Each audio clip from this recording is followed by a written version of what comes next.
right into it. All right. So, the main thing that we're going to be doing here is we're going to be looking over, and I didn't end up doing everybody. This will probably end up being like 45 minutes, but it's going to be a lot of the guys that, I work with in the area here. The school, it's called Birmingham High School. Worked with them for, the past couple of years here. And going into this season, I recently got the free lap system, and I've been using that to help in better understanding the 40, right? The 10-yard, I'm big on the first 10, the first 20, and really the last 20. And so I'm going to go in depth, a little more in depth into those areas. I know I wanted to be able to make it so you can have multiple screens. When I do more of these later on, I'll be able to, going back into, I was using many cams before, and I just kind of forgot some of the things that I needed in order to make that all set up. But again, so going into, this, what we're going to be looking at is some of the improvements that we had. So we started in February of 2023 with a lot of guys or with the football team there, and, wanted to put more emphasis on speed. How can we get faster? And so we're going to go through, what we were able to do with the guys from from February 23rd to May 8th, right? And I think this will help in being able to understand whether you're a guy that is, looking to run, 4.6 to 4.4, right? 5.1 to 4.8, and all those areas, no matter what position, receiver, defensive back, running back, linebacker, quarterback. I'm going to go over all those different positions and guys that were in a wide variety of different positions from there, right? So Birmingham, they have a guy that to me, I think is going to be a stud. He already really dominated the second half of the season for them. His name is Peyton Waters. That'll be the only guy that I'll go in depth into in terms of his actual name. Some of these other guys, I'll just maybe try to use their last name so we can kind of, keep them a little bit, keep their profiles, I guess, a little bit hidden here. But a lot of guys made improvement, right? And so we want to go into what were some of the main things that we actually were able to improve, and what that ended up leading to long term, right? And so bear with me here. I'm going to be doing the best that I can in being able to go through this, in terms of being able to find all the data as quickly as I can, go through it all, and also, find the videos as quickly as I can as well. Most of this, I think we're going to primarily look at the start, is what we're going to probably end up having to do, just look up based off of the video I was able to actually capture. But yeah, we're going to be able to take a deeper look into how you can improve the start, how you can improve your drive phase, and utilize that information to help you in being able to run a faster 40. This will not be the first time I do this. If you're looking to run a faster 40, we'll be able to do a few of these, but we want to be able to get more in depth into exactly what that's going to take, what type of commitment that's going to take, and where most of the mistakes end up happening, so then we can address those moving forward. All right, so we got Peyton here. And so we'll start with him. He in February 2023, he ran 4.75. In May 8th, and this was great for me to be able to take a look back at, because it helps me in being able to see, now going into a new season, how can we even take the things that we've been doing, which I think there's a lot of things that have been really good in what we've been able to look at, but even take a look at the things that we've been doing and continue to improve that stuff to make it so we can get to a whole nother level in terms of overall benefit for people that are, participating and, looking to get faster. So we're going to go ahead and download a few of these here. And today we're going to go over a lot of the key things that we're looking for in all these different parts of the sprint. I think this is actually a little bit later into it here. Yeah, we don't get his start very good. And so what we want to look at when it comes to the start, and what we want to be able to master, is how much time are we spending on the ground, right? And what is the angle that we're actually striking the ground at, okay? I want to use Peyton because I think there's most of you guys that have the concept and have the idea, I can be running 4.5, right? Or I could be running closer to 4.5. Peyton, going back through the numbers, he was able to get, his lowest time was 4.54. Going back over that information, I don't think that was correct 100%. He's probably into the low 4.6s, but still at 16 years old, running 4.6, he's about 6'3", 180, I want to say. Hopefully we can get him closer to, he might only be 170, to be honest with you. But this year, I think you'll be able to definitely put on more weight and get closer to the 185, 190 at least. If we even push closer to 200, that'd be great. I think he's already got a couple offers. And point being here is, really taking a look at how he was able to make improvements within his really first 20 yards, right? So again, in February 2023, he ran 4.75. When he ran 4.5, in terms of the time, he ran 4.54 in May 8th, right? And we do a lot of stuff, on a weekly basis to really get into the mechanics of sprinting. It's not a huge point of emphasis, right? Running 40s, especially at the high school level, is something that is not a huge point of emphasis.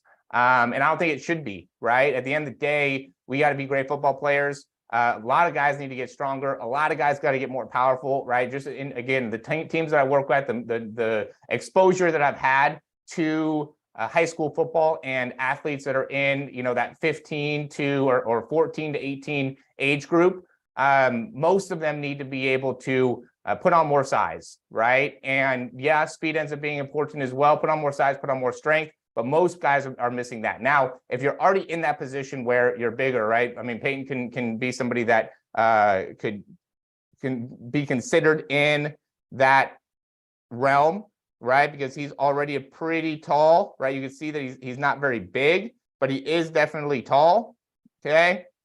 He definitely needs to get stronger, but a big part for him was also being able to get faster. How can he improve his speed, right? And when you look at the numbers in February 2023, he ran 4.75. You said that already. He ran 1.55 in the first 10, right? He ran 1.20 in 10 to 20, and then he ran 2.01 from 20 to 40, right? So you break all that down, 4.75. Now, when you ran 4.54, it was 1.40 in the first 10, 1.13 from 10 to 20, and 2.01 from 20 to 40. And it's important to go over that because I want to be able to really separate what is going on here. Because, this is, I got the free lap system in I might have got it at the end of 2021, but this was the first time I used it with the whole team.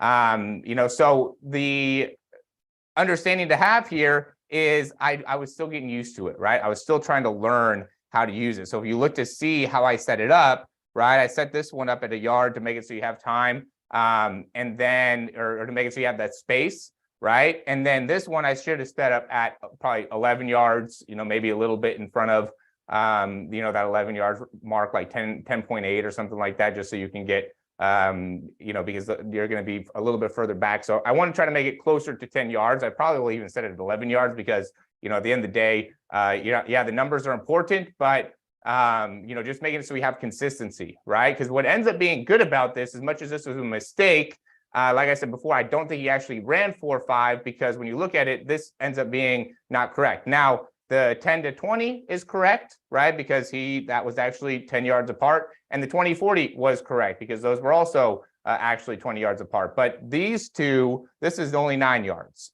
right? And so the time is going to be definitely shorter because there's nobody running 1.4, right? Especially at 16, especially, Peyton, right? Not to take anything against, but he's 6'3", like he's a big guy. It takes him a second to get going. He has really good acceleration for his size, but we need to be able to, create some level of understanding, like what are these numbers and, what do they actually mean and how could they be more valuable for you? And it doesn't make sense if you don't understand what the, if the numbers don't make sense to you, right? Running 1.4 does not make sense, right? Then you're going to immediately discount what I'm saying.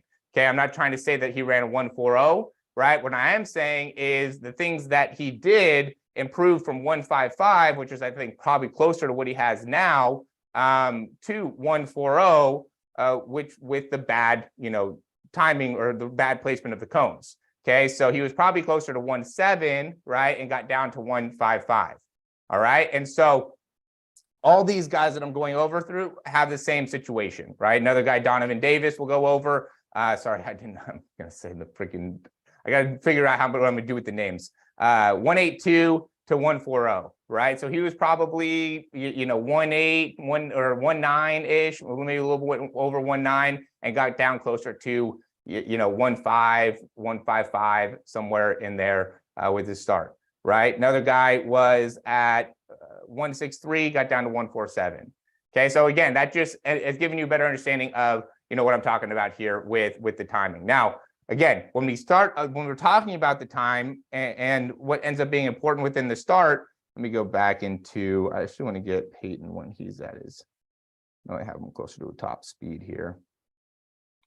So you can see we're good here, because this one he ended up kind of stumbling a little bit.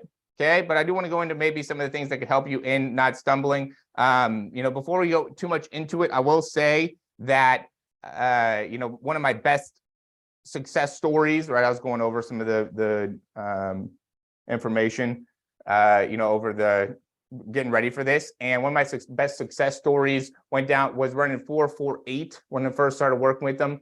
Justin Collins, 4.48, and he went down to running 3.2. Some people said as low as 4.26. They ended up doing his pro day in Arizona State. That was like the consensus with the time, somewhere between 4.26 to 4.32. I said the top end 4.32, just to be as much accountable as I can. But that's the reality of the story, right? It's 4.26 to 4.32, and he came to me running at the best 4.48. A lot of that improvement didn't happen at top end, didn't happen in the drive phase. It happened within the start. A lot of guys that I've been working with make a big improvement within the start, and I always tell people the most improvement you can make is within the start. Okay, and so what we want to do is let's look at some of the issues that happen within the start. Now, this is again, I've already worked with him a couple of times at this point. This is actually before, this was 5.1, right? This was 5.8. This was at a different kind of camp thing, obviously. This is actually a school event here, and so I've already talked to him about some of the things within his start, but even here, there's areas that he can improve, things that he can do better, and things that he did that made it so he stumbled, in my opinion, right? And so what we see here is flat back is too flat. Okay, let me compare this. Actually, let's go do this here. And this is what I do when I do the breakdowns, and this is why I say you're going to get a faster 40 in 4 weeks, right? It's not because I do anything, or it's not because there's something unreal that's going to happen within your speed, right? It's the ability to be able to maximize the 40. Where people end up making the most mistakes, again, we go back to Davis here. He was running 1.82 in the 10, right? The 9 really went from running, and I'll just call it the 9 for now. Okay, went from 1.82 in running 9 yards to running 1.40. That wasn't because of him making drastic improvements in his speed. That was because he optimized his first 7 steps, right? And that's the big thing, is we need to get 7 steps in 10 yards.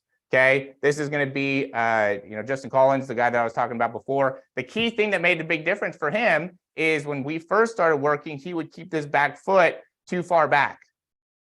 Okay, just by scooting this foot forward, it made it so, and the big thing that his goal was he wanted to get to 5 yards in 4 steps, right? And so we're working on being able to get to that distance. See how he's, this line right here is 5 yards.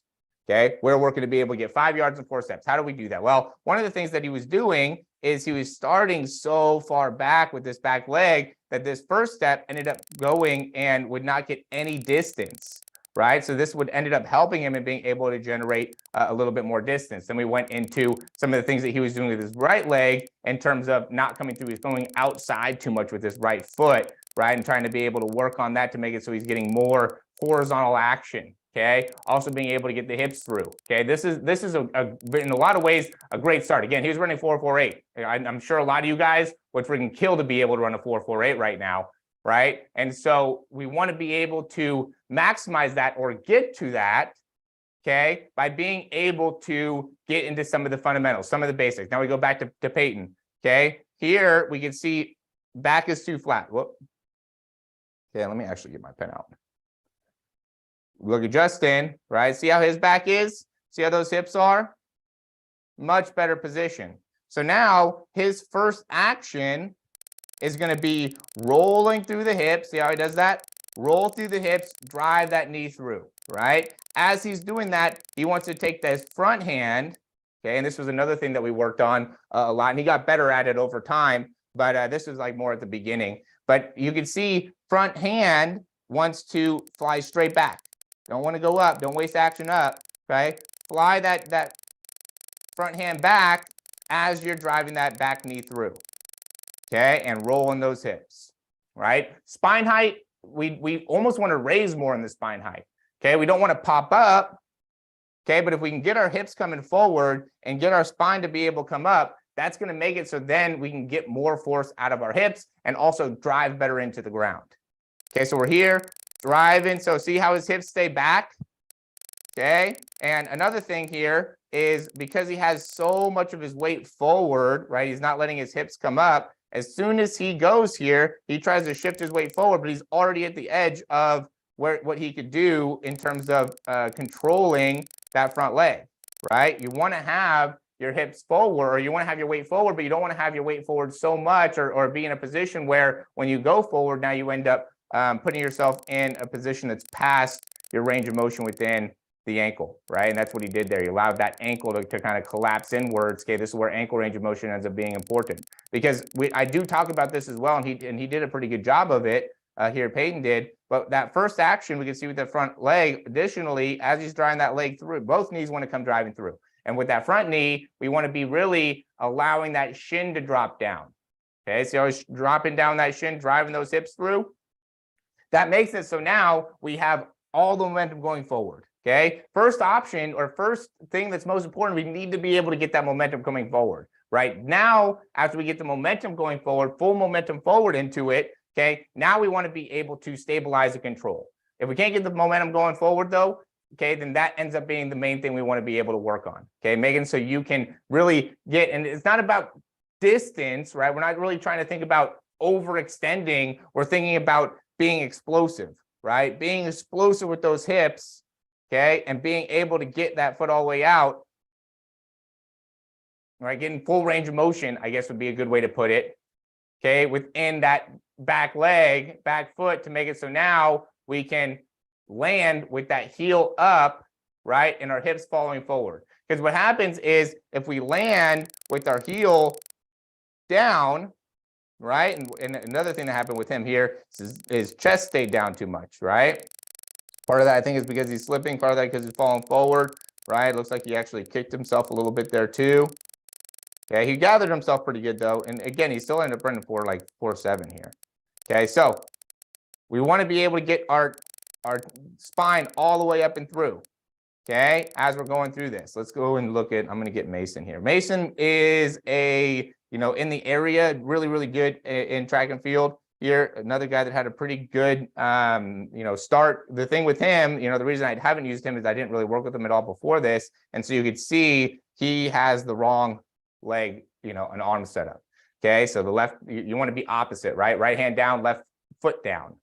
Okay, so now from here, but he does a pretty good job of being able to come right through. If you guys have questions too, specific questions, specific things that we can help you out with, go ahead and leave a comment. I know there's 5 guys on here now. I don't know exactly, who the guys are or anything like that. Would love to introduce your guys' self. If there's anything we can do to help you out, let me know. Thanks for watching. We'll keep it going here. But so you can see with Mason, he's going right through, and see how he lands with those heels up.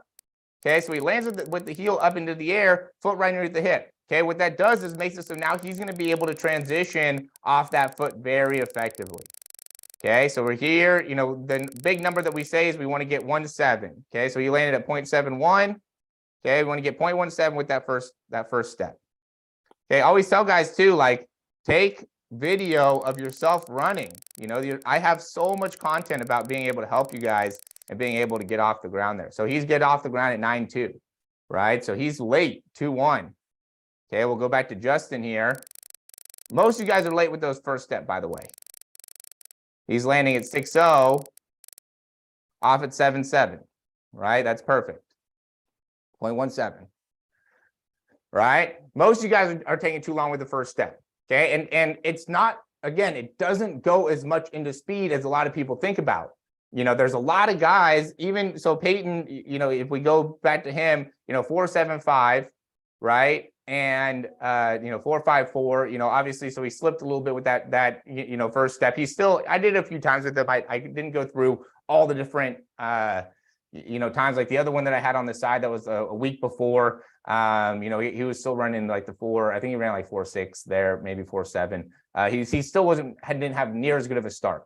Okay, point being is that most guys can improve within their first step, their second step, their third step. I mean, it's hard to be able to fully comprehend how fast 0.21 is and the difference between 0.21 and 0.17, right? 0.04 of a second. I think I saw a thing where a bee flaps or yeah, I think it's a bee flaps its wings at 0.03 of a second. And so to get an idea of the difference between 0.03 and 0.04, or sorry, 0.03 seconds, right? And even a second, right? A hundredth of a second is so minute, okay? But now, I mean, we'll keep on going into this, okay? So we'll look here, we got Mason, boom, hits the ground on this one. We're just gonna go first 4 steps, okay? So he hits the ground, we're gonna say 0.0, off at 1.7, okay? Again, we're gonna go here, hits the ground at 2.7. It looks like I'm not gonna get the full, oh yeah, I do. 2.7, off at 4.0. It's pretty good. 5.1. I don't know if I'm actually gonna be able to get that for him. 6.3. So getting all the way, or getting down to 0.12 that quickly. What's up, Aldo? What's up, Aaron? What's up, guys? Looking at the start. If it wasn't raining so much, we'd be able to go over the start more as well. Maybe Friday, hopefully. So yeah, we're gonna take a look at the, so you got 0.12 or 0.17, 0.21, 0.17, 0.13, 0.12. Again, 0.12 is pretty good. Mason is actually good at sprinting. He's fast. He ran 4.58 in the second time around, right? He was another guy that you know, ran the 4.5s. The start was probably you know, not a great time here. I have it down. He had a 4. You know, these ones he ran 4.86. Okay, when he ran 4.86, he had 1.64 in the start. So this start right here is 1.64. Okay. And then he got down to 1.40. Okay. Again, I'm not going to be able to, I don't have video on that one, but you know, we'll see. You guys will see the difference here. Okay. So he's landing, we're going to say 8.2. Not a great step there, to be honest, but he still got it back off at 1.4. Okay. So we got 0.17, 0.14. I'm making a point here. Don't worry. You know, I know the times end up being, you know, it gets a little bit boring here, but there's a point to be made. 1.5. So that step is actually better for Mason. 2.8. Probably overreached a little bit there. Yeah, we're gonna say 4.1. You know, just to be as accurate as possible. So we got 7, and then 2. So it didn't end up being a huge difference, but 0.05, right? So 0.05 is the difference between 4.60, okay?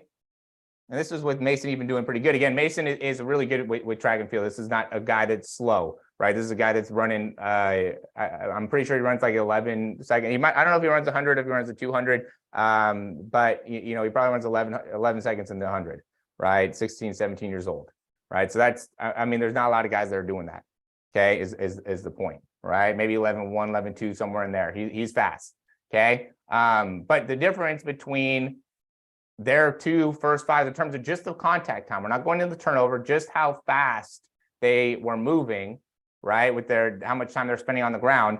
4.60 to 4.55, right? 0.05 difference. 4.60 to 4.55. Those are big differences, right? 4.64 to 4.59, right? So the point is, a lot of people get caught off guard, right? Or think that because they ran 5 seconds that they're slow. No, I mean, running 5 seconds is still fast, right? Because the difference between you running 5 seconds and you running 4.5 is a half of a second. Like, come on, that's not very much time, right? It is when it comes to speed, but it's not a lot of time when we think about the concept of time, right? A lot of guys that run 5 seconds are running, you know, looking at the numbers, right, are running 2.1 in the last 20. Okay. The guys that are running 4.5 are just running 2.01, right? 2.02. Okay. Not even a whole tenth of a second difference. So where is the difference? The difference for most of the guys is what do they do within the first 20 yards? All right. That's the point of what I'm saying. Most guys can make the most amount of improvement in terms of speed by improving the start, by improving your first step, by improving your first 3 steps, by improving your first 5 steps, okay? And how you're able to transition off of the ground on each one of those steps, how you're able to continue into that horizontal action for the first 5 steps, okay? Building speed, right? Being consistent on each one of those steps, not wasting a lot of time from one to the other. The more time that you end up spending on the ground, right, the more time it's going to negatively impact your ability to get to top speed. Okay, that's the simple reality of it, because those first few steps is really about getting those legs turning over as fast as possible. Okay, so what's going to make it so those legs turn over as fast as possible? Spending less time on the ground. Okay, how do we spend less time on the ground? I'm glad you asked. Spending less time on the ground has to do with the angle. How are we hitting the ground? Okay, so we're going to take a break from these guys. Again, these guys are both really, really good. Okay, these guys are both doing it at a very, very high level. We'll do, you know, this person here. Okay, again, obviously not a lot of experience with the start. Okay, so, you know, when you're getting set up, don't have your chin up. Okay, don't have your foot way back, right? Don't have your back flat. A few simple don'ts there. Okay, what you do want to have is we do want to have our hips high. Okay, we want to have, you know, we don't want our feet right on top of each other, but you do want to be able to bring your back foot close, because that will help you in being able to cover ground on that first step. Okay, and we want to be able to keep that chin tucked underneath. Okay, again, we'll go back to Mason. You can see the difference between Mason, even though he, you know, comes more from like a track background, but he had the, you know, wrong hand down, but you can still see, you know, like you can just tell that he is getting set up in a way where, you know, he's ready to go, even though his hands are incorrect. Okay, but he still is able to figure it out, right? He doesn't have a great first step, but see how he drives back into the ground? See how he utilizes the ground right there? See how he's pulling back with that foot to make it so he's landing with that heel high? Okay, these are all good things that he's doing here. Okay. Here, another really good step, impressive knee drive, right? Impressive ability to pull that foot back, landing with that toe coming down, heel coming up. Great fundamentals, okay? Now, this is what a lot of guys that are doing. This is guys that are looking to run, you know, closer to 4.5 that are running currently 4.8, right? Even guys, to be honest with you, that are running 4.5 or even 4.6 and are looking to run 4.5, right? Running 4.6, looking to run 4.4. This is what's is hindering you, right? It's probably not as bad, but you're landing incorrectly, okay?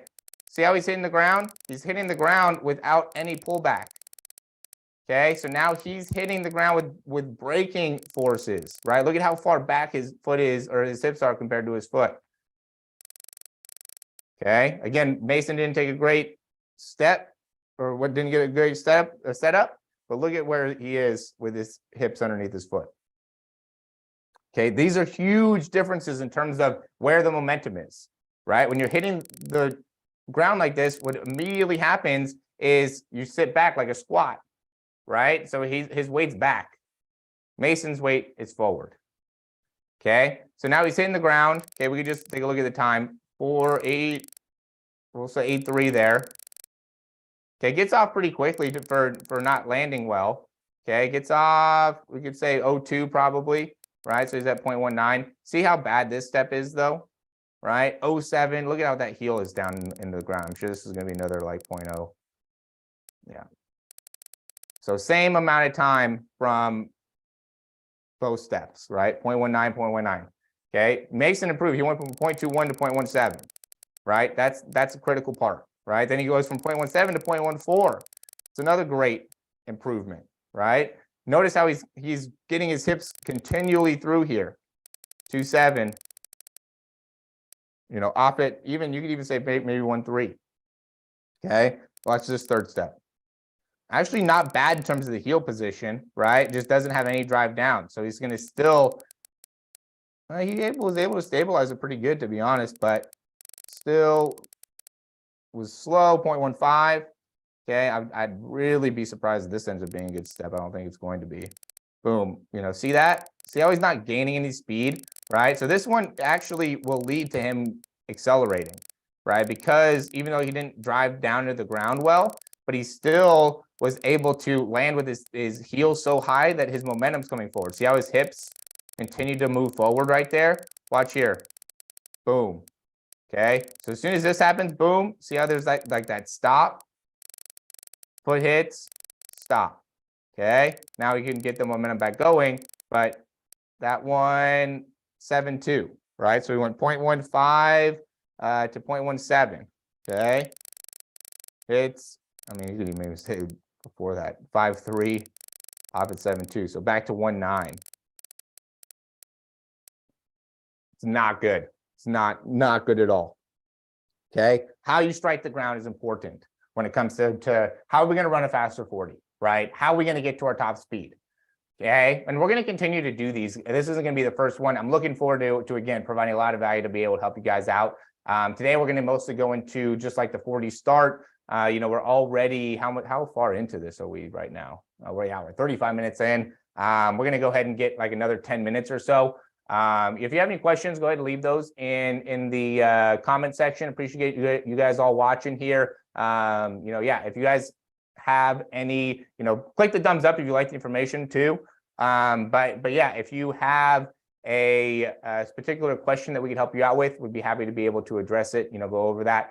But yeah, so, you know, we're looking at the start and some of the key parts of being able to hit the ground, as well as being able to, you know, the effectiveness of being able to come off the ground. So, and I didn't get very much back view, but I do think it's important to be able to at least go over some of the important things of the back. And I mean, I just love talking about speed. So I'm excited to start doing, you know, these. I'm going to do them on a weekly basis. Because I just enjoy the conversation. You know, it's just purely going to be, you know, I mean, hopefully we can get as many people to be able to participate as possible. But, you know, at the end of the day, I think this will end up being a good way to, you know, just connect and see, you know, or just be able to better understand, right, what it is that we're trying to do when it comes to sprinting. Okay. And so, you know, I'm probably going to start doing these Wednesdays. You know, it might be earlier in the day, to be honest. We can maybe potentially have it, you know, around this time, but definitely Wednesdays, we're going to be talking about speed. We're going to be talking about 40-yard dashes. We're going to have different days for quarterbacks. We're going to have different days for, you know, just top end speed and just kind of some general stuff in terms of training. But yeah, we'll continue to go over that. Subscribe to our email list. You know, send me an email if you're not already set up with that. Excuse me, if you are, that's great. But you know, that'll be the best way to be able to get a understanding of what time or when we're going to be setting these, you know, lives up. So yeah, we're looking here from the back, right? And so it ends up being important with how to be able to get the ball, the foot off the ground faster is, you know, we talked about how we strike the ground and we're looking from the side angle, but it's also to get an understanding from the back angle what is important. Okay, and what ends up being important here is we want to be able to get the knees straight through, right? We don't want to be wasting our time by going outside with our foot. Okay, outside with our knee. We want to be able to go straight through with the knee, right? The way to be able to be faster from point A to point B is to go in a straight line. Okay, the way to be able to not go in a straight line, okay, is to make it so the knee goes wide, right? The knee goes wide, the foot stays in. Okay, that's a common mistake that I see. Right. Again, I don't have a lot of back angle. I don't want to go through a bunch of video right now to be able to try to find it because I don't want to lose your guys' attention. Because right now, just trust me, look at yourself from the back and follow what I'm talking about right here. Okay. So knees coming through, right? Foot is out. That's great. That's what you want, right?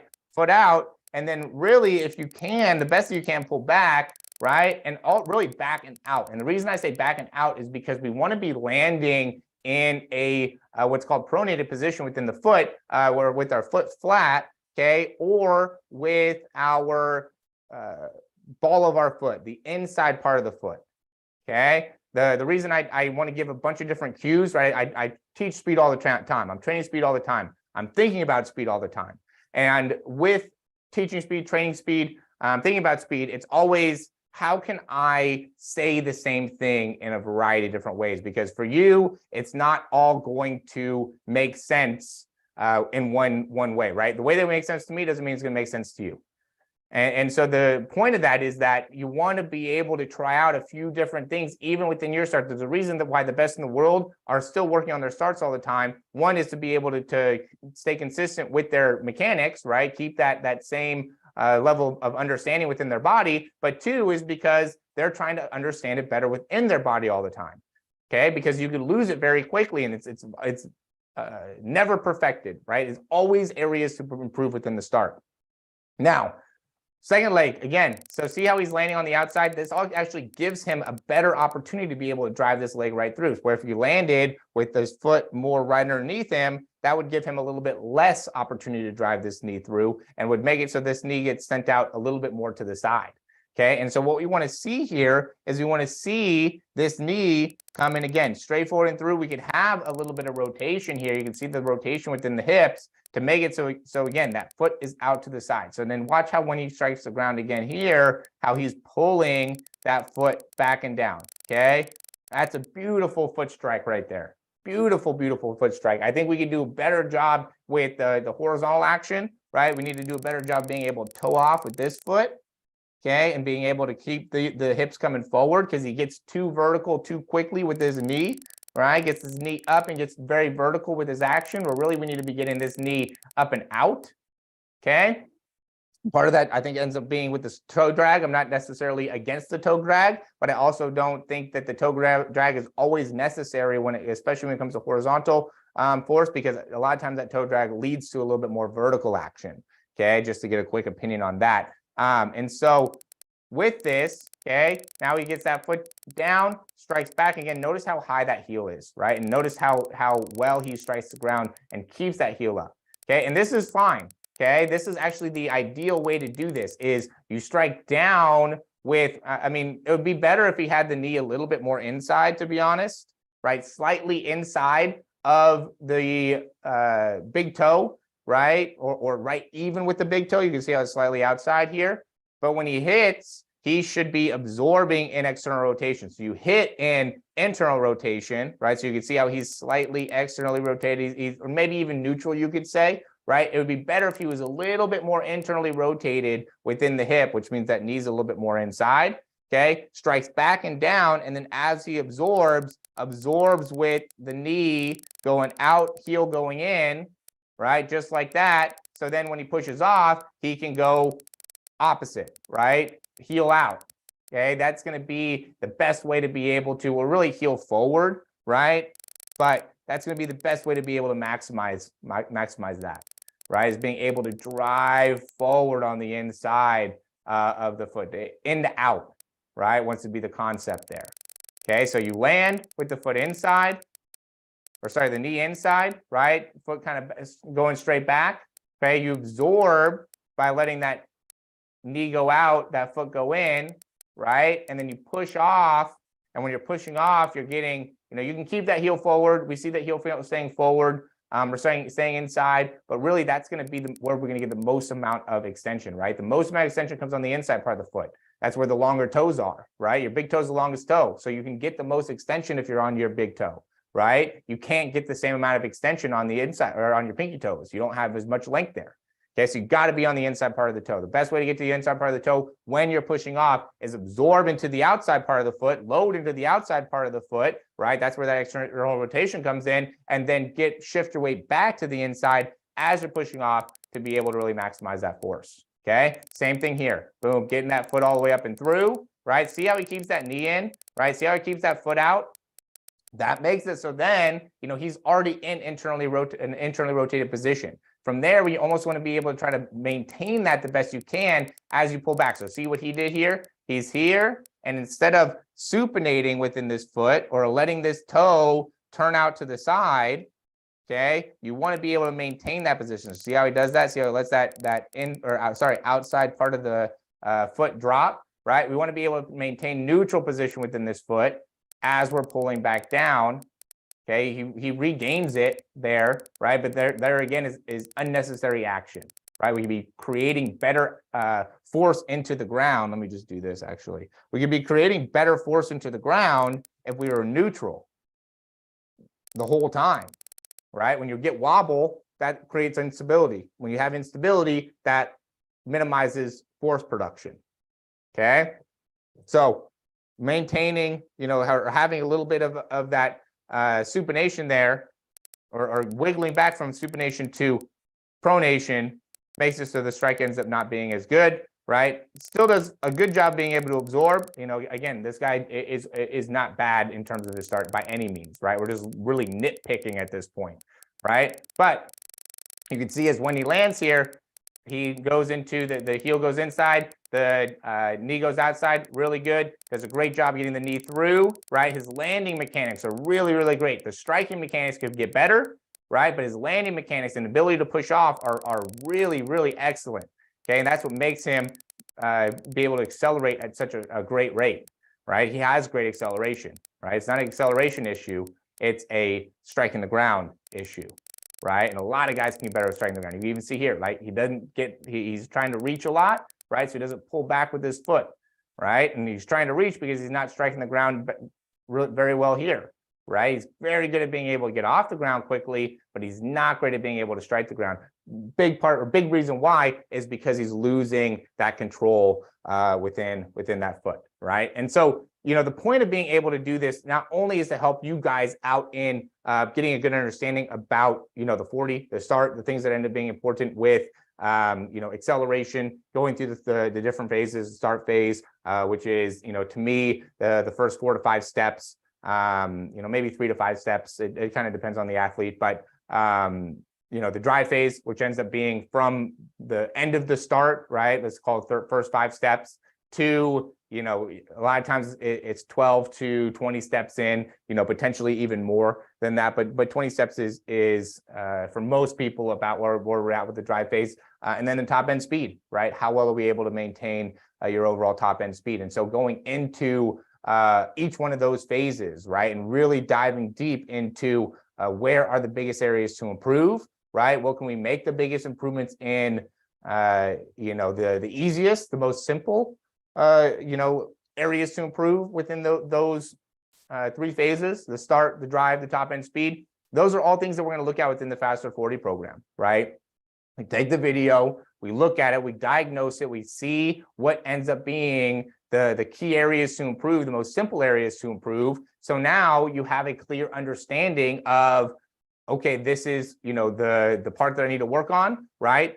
I send drills, I send exercises, right? There's a ton of things that I do for the feet that I think just alone provide so much value, far beyond what you would pay for the Faster 40 program, because it creates a ton of stability, balance, strength, control within the feet, within the ankles. That's stuff that, I've utilized over a long period of time, and also spent a lot of time being able to find, right? Being able to actually locate, because it's not easy to be able to get really great foot exercises and ankle exercises that transfer over for athletes, I think, at a high level, right? There's a lot of things that you can do that are just super basic that are, you a 50-year-old or 70-year-old, right? I don't want to be, insulting to anybody that is older watching, but, the point is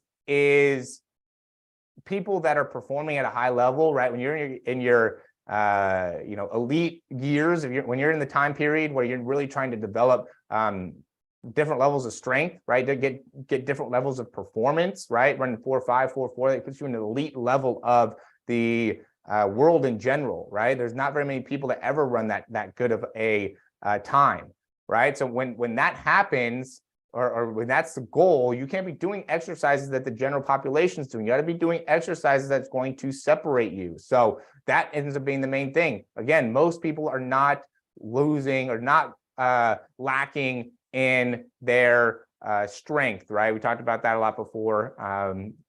Not today, but I've talked about that before. It's not a strength thing. It's not a power thing, right? It's a technique thing. It's a understanding of the start is really a lot of times what is the key differentiator. And that's what we want to be able to identify within the Fast 40. Yeah, there's some people that need to be able to work on their top speed. A lot of times the reason that the top speed isn't good is because of the things that are happening within the start and the drive phase that are preventing you from effectively getting to the top speed, right? Again, a lot of people that are struggling with the 40 that are looking to get like in the Faster 40 program, it's not because they're saying, oh yeah, I'm slow and I need to get faster, right? It's a lot. I've talked to people all the time. It's like, I'm trying to, my game speed's great. My top end speed's great. I just need to get better at my start, right? That's most common, the thing that I see, not only that needs to improve with people that are like, hey, how do I run a faster 40? But that's also a lot of times what the main cause is for people that are looking to, that are reaching out, right? It's a, hey, look, I've gotten to a point where it's like, I don't know what more I can do to improve my 40. Okay. So if you're looking to get faster in the 40, right? All point being, I have the program. It's all in the description down below. Or if it's not, I'll add it in. I had some technical difficulties in getting set up this morning. And I will continue to get better at being able to do these lives. I remember this being an issue when I first started doing lives again.